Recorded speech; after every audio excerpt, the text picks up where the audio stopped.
Hello and नमस्कार साथियों, Shreyansh classes के लर्न एंड सक्सेस चैनल में आपका बहुत बहुत स्वागत है। मैं हूं सुमंत कुमार।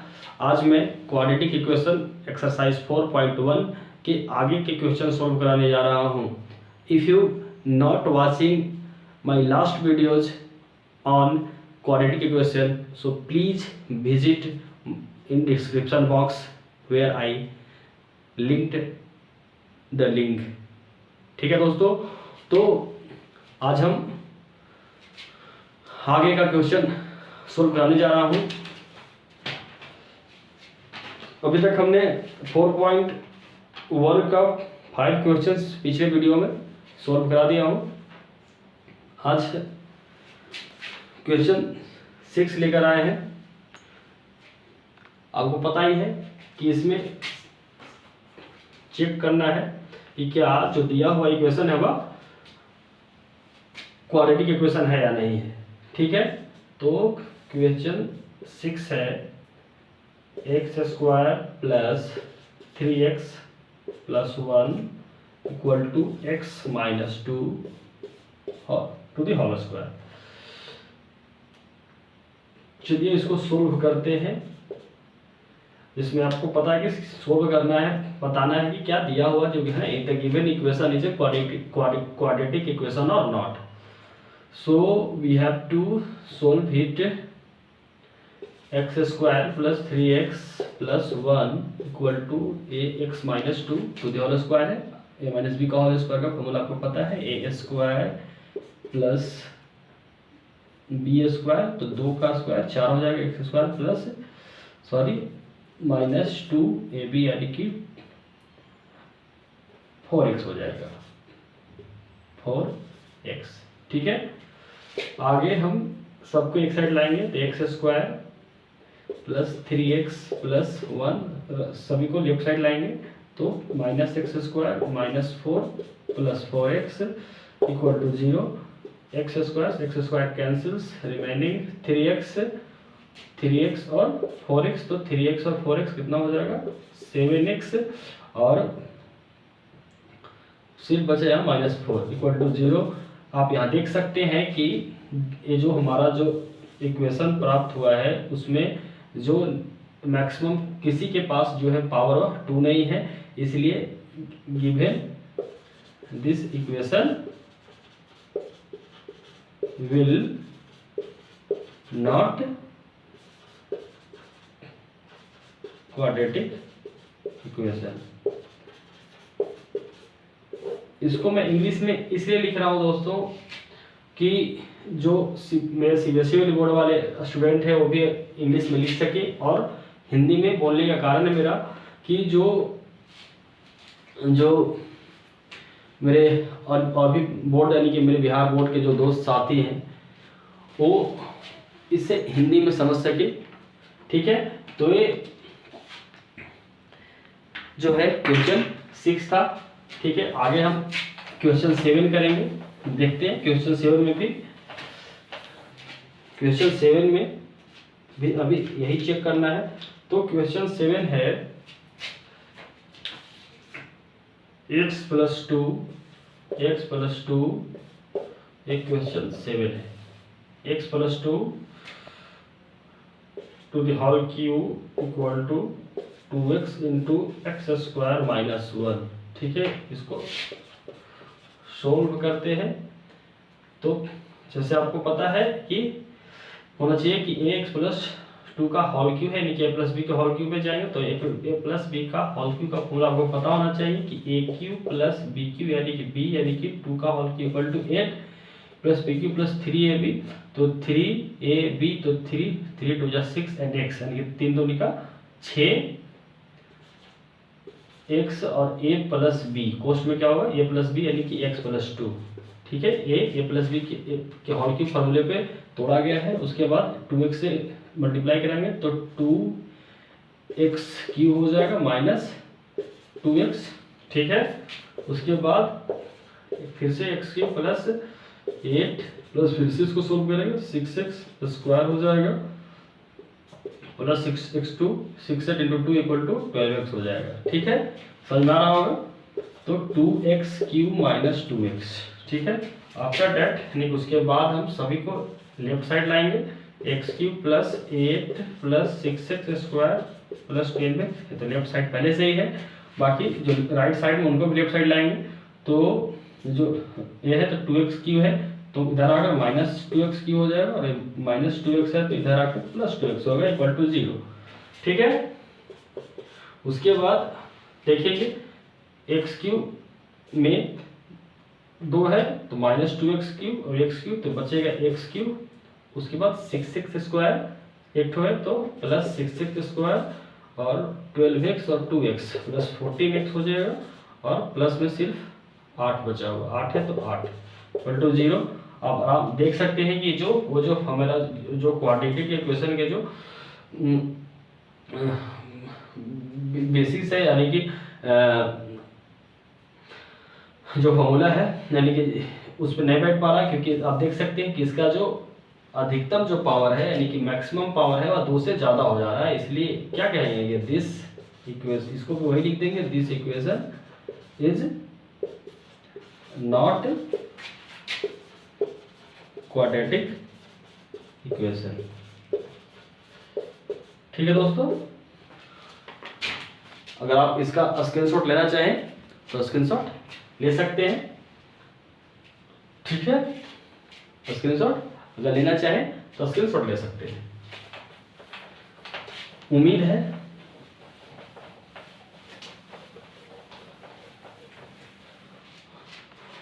है आपको समझ में आ रही होगी। अगर आप मेरे चैनल पे नए हैं तो प्लीज़ मेरे चैनल को लाइक करें और सब्सक्राइब करें, ठीक है। उसके बाद हम आते हैं क्वेश्चन नंबर 8 पे।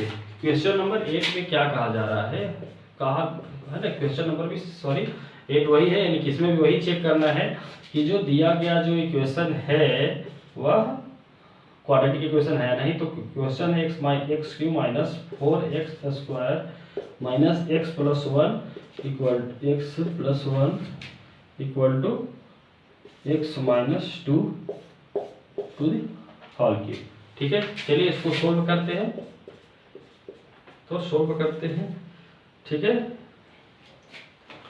तो x³ है, x³ ही होगा माइनस 4x² वैसे ही माइनस x प्लस 1, ठीक है। इसको a माइनस b का होल क्यूब है, तो आपको पता है a³ माइनस b³ यानी कि 2 का योग क्यू करेंगे तो 8 हो जाएगा, b³ माइनस 3a भी होता है तो ab यानी कि a और b वही है, तो 3 2 जा क्या हो जाएगा 6x, और इनटू में a माइनस b यानी कि x माइनस 2, ठीक है दोस्तों। x³ minus 4x² minus x plus 1 equal to x³ minus 8 minus 6x से अगर 6x को मल्टीप्लाई कराएंगे तो 6x² हो जाएगा, और माइनस माइनस प्लस 6 2 जा 12x हो जाएगा, ठीक है दोस्तों। अब जो राइट साइड के जितने भी इक्वेशंस हैं उसको लेफ्ट साइड लाएंगे, तो x³ minus 4x² minus x plus 1 इधर लाएंगे तो x³ माइनस 8 माइनस प्लस हो जाएगा, इधर आगे 6x² minus 12x equal to 0। आप देख सकते हैं x³ प्लस में है, x³ माइनस में है, तो x³ से x³ खत्म हो जाएगा, है ना। उसके बाद माइनस 4x² और प्लस 6x² यहाँ है, तो माइनस से बड़ा है प्लस वाला, तो यानी कि 2x² प्लस में आएगा, माइनस 6 और माइनस 12x माइनस 13x हो जाएगा, और प्लस में 8 हो जाएगा इक्वल टू 0, देख सकते हैं। तो इसमें ये जो है उस जो द्विघात समीकरण में जो का जो समीकरण है उस पर यह बैठ पा रहा है, यानी कि देख पा रहे हैं कि इसका जो मैक्सिमम पावर है वह 2x² यानी कि x का अधिकतम पावर भी 2 है, और इसमें जो एक जो कंडीशन है यानी कि a is not equal to 0 यानी कि a भी 0 नहीं है, इसलिए जो दिया गया है समीकरण क्या होता है, लिख सकते हैं कि this equation is a quadratic equation. उम्मीद है आपको समझ में आ रहा होगा, ठीक है। चाहे तो इसका स्क्रीनशॉट ले सकते हैं, ठीक है। तो चलिए बात करते हैं अगले क्वेश्चन की तरफ चलते हैं हम, समय को न गवाते हुए, क्योंकि आपको अधिक से अधिक मेरा समझाना प्रयास है। अगर कुछ कमियां अगर आपको लगती है तो कमेंट बॉक्स में जरूर अपनी राय शेयर करें, ठीक है। तो अब हम आते हैं जो वर्ड प्रॉब्लम वाले क्वेश्चन हैं, क्योंकि लिखूंगा नहीं, आपके पास तो टेक्स्ट बुक होनी चाहिए, उसमें आप मिला सकते हैं क्वेश्चंस को। तो क्वेश्चन जो लिखा हुआ है, क्वेश्चन है यानी कि जो सेकेंड का जो फर्स्ट क्वेश्चन है, ठीक है। इसमें क्वेश्चन जो कहा जा रहा है कि the area of a rectangular flat is 528 metre square, the length of a plot यानी कि मीटर में है is 1 more than its breadth, we need to find the length and breadth to the flat. यानी कि इसमें क्या करना है, यानी कि इसके लिए जो सटीक जो इक्वेशंस जो होंगे वो इक्वेशंस को बनाना है कि कौन से यानी कि क्या इक्वेशन होगा, तो उसे सोल्व करने पे जो है उसकी जो लेंथ और ब्रेथ हम फाइंड कर सकेंगे। चलिए देखते हैं क्या कहा जा रहा है कि the area of a rectangular flat is, दिया हुआ है कि the area of a rectangular flat is 528 metre square, ठीक है। उसके बाद कहा जा रहा है कि the length of the plot is 1 more than its breadth, यानी कि इसका जो लेंथ है उसके चौड़ाई के दुगने से, उसकी जो चौड़ाई है उसकी 1 मोर देन इट्स ब्रेथ, यानी कि इसके ब्रेथ से 1 मोर देन इट्स ब्रेथ यानी कि इसके ब्रेथ से 1 ज्यादा है, ठीक है। तो मानते हैं हम कि let's it's breath is x, यानी कि इसका जो ब्रेथ है x है, तो लेंथ क्या हो जाएगा, क्योंकि क्वेश्चन में दिया हुआ है, यानी कि लेंथ जो है ब्रेथ से 1 ज्यादा है, तो ब्रेथ से x ज्यादा है, ठीक है। तो अब जैसा कि जानते हैं कि area of rectangle equal to क्या होता है, एल इंटू बी। तो जैसा कि एल इंटू बी, एल बराबर क्या है x प्लस 1 और चौड़ाई क्या है x है, इक्वल टू 528 मीटर एरिया दिया हुआ ही है, ठीक है। तो इसको सोल्व करेंगे तो x square plus x equal to 520 हो जाएगा। उसके बाद एक्स स्क्वायर प्लस एक्स इधर से इसको लाएंगे तो माइनस 528 इक्वल टू 0, यानी कि यही इक्वेशन है, इसको हम सोल्व करेंगे। तो उसके बाद जो हमारा जो लेंथ है ब्रेथ है वह फाइन हो जाएगा, ठीक है दोस्तों।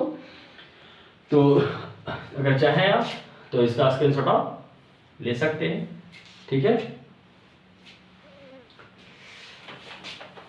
मैं फिर से कहूँगा कि मुझे आपके सपोर्ट की ज़रूरत है, आप मुझे सपोर्ट करें, मैं आपके जो मैथ है उसको बहुत ही आसान बनाने का प्रयास करूँगा। इसलिए मेरे सपोर्ट में आप मेरे चैनल को आगे बढ़ाएं, हो सके जितना अधिक हो सके मेरे चैनल को लाइक करें और सब्सक्राइब करें और अपने दोस्तों अपने साथियों के पास भेजें, शेयर करें और उनसे भी सब्सक्राइब करवाएं, ठीक है। तो आते हैं क्वेश्चन नंबर 2 का सेकंड में आते हैं, जिसमें कहा जा रहा है कि the product of 2 consecutive positive integer is 306, we need to find integers, ठीक है दोस्तों।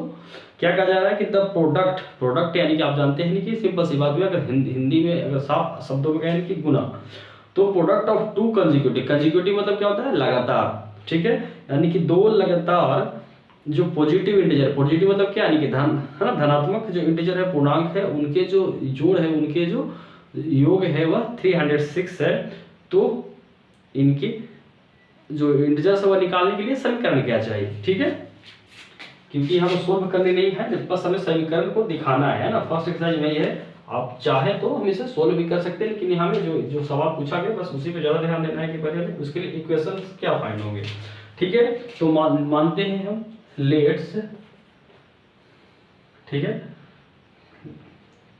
लिख दे रहे हैं कि द प्रोडक्ट, जो पहले जो क्वेश्चन, तो प्रोडक्ट ऑफ टू कंसेक्यूटिव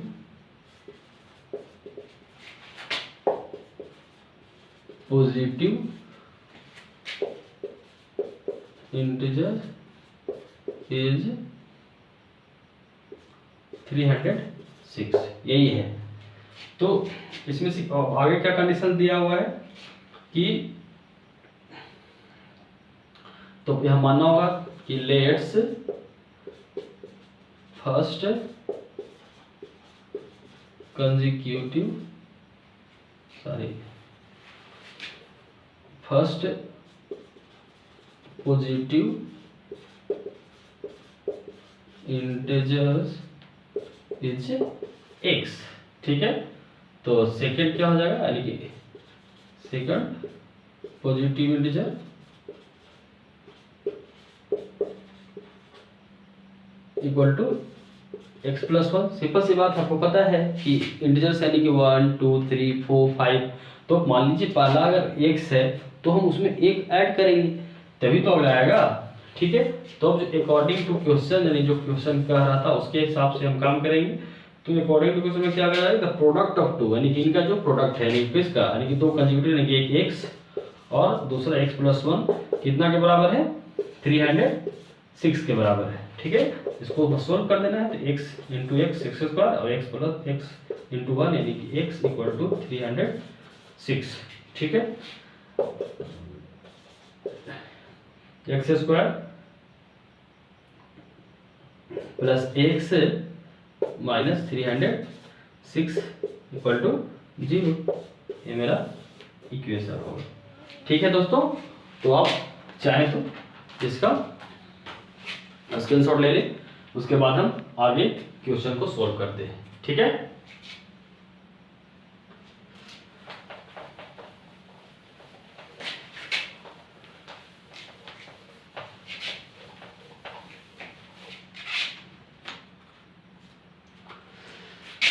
द्विघात समीकरण, ठीक है। तो आते हैं सेकेंड का थर्ड क्वेश्चन में। कहा जा रहा है कि Rohan mother is 26 year older than him, यानी कि रोहन की माँ जो है रोहन से 26 साल बड़ी है। The product of their edges in year, यानी कि सालों में है, 3 ईयर फ्रॉम नाउ, यानी कि जो अभी जो उनकी उम्र है उससे 3 साल बाद का जो प्रोडक्ट होगा वह 360 के बराबर होगा। तो इनके एज जो प्राप्त करने के लिए हमें कौन सा समीकरण, यानी कि इक्वेशन चाहिए, है ना। तो आगे वही कहा गया कि we will like to find Rohan present age, ठीक है। सोल्व करते हैं, जो कहा जा रहा है उसको हम थोड़ा सा लिख दे रहे हैं कि क्या कहा जा रहा है, रोहन्स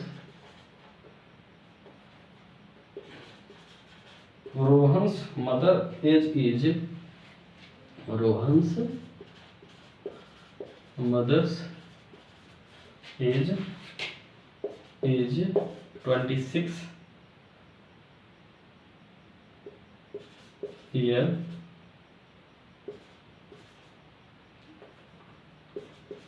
ओल्डर देन हिम, ठीक है, यानी कि उससे 26 साल बड़ी है। तो the product of their edges is 3 years from now, यानी कि अभी से 3 साल बाद के जो उनकी उम्र होंगे, तो उम्र जो होगा उनके जो प्रोडक्ट होगा 360 दिया हुआ, ठीक है। तो मानते हैं पहले हम let's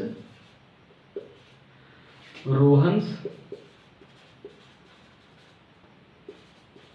as equal to x मानते हैं, कि रोहन का उम्र क्या है, एक्स है। तो क्वेश्चन में दिया कि Rohan's mother age is 26 year older than him, तो रोहन्स मदर एज कितना हो जाएगा, Rohan's mother age equal to x plus 26, ये तो अभी का उम्र है ना, प्रेजेंट एज है दोनों का, क्या है रोहन्स प्रेजेंट एज, है ना, दोनों का प्रेजेंट एज है। लेकिन क्वेश्चन में कहा जा रहा है कि अभी से 3 साल बाद, ठीक है, तो 3 years from now Rohan is equal to क्या हो जाएगा, x प्लस 3 और मदर्स एज क्या हो जाएगा, mother's age equal to x plus sorry यानी x प्लस 26 तो दिया हुआ है प्लस 3 और यानी कितना हो जाएगा x प्लस 29। ठीक है, तो अब हम चलेंगे अकॉर्डिंग टू क्वेश्चन जो कहा गया है कि उनके जो 3 साल बाद के जो एज है ना, उनके जो प्रोडक्ट जो है प्रोडक्ट कितना हो जा रहा है, 360 हो जा रहा है। तो अकॉर्डिंग टू क्वेश्चन यानी कि x plus 3 into x plus 29 equal to 360। ठीक है, इसको सोल्व करते हैं। तो इसको सोल्व करेंगे तो x into x plus 29, x से एक्स प्लस 29 को, फिर प्लस 3 से एक्स प्लस 29 को इक्वल टू 360। ठीक है, उसके बाद इधर सोल्व करते हैं तो मेरा x इंटू एक्स स्क्वायर हो जाएगा plus 29 into x 29x, 3x plus 3x plus 29 into 3, 9 3 जा 27, 9 3 जा 27 और 2 3 जा 6 1 7, 97 इक्वल टू कितना है 360। तो एक्स स्क्वायर प्लस 29 और 3 हो जाएगा 32x plus 97 equal to 360। X square sorry 87 होगा, 87 होगा। X square plus 32x plus 87 minus इधर आकर 360 इक्वल टू 0। तो एक्स स्क्वायर प्लस 32x, इसको सब्ट्रैक्ट करेंगे तो 0, तो 10 में से 7 गया तो बचेगा 3 5, फिर 15 से 8 गया 7 और ये 2 यानी कि माइनस 223 इक्वल टू 0। यही इक्वेशन है, इसको सोल्व करने के बाद हमारा आंसर आ जाएगा। ठीक है।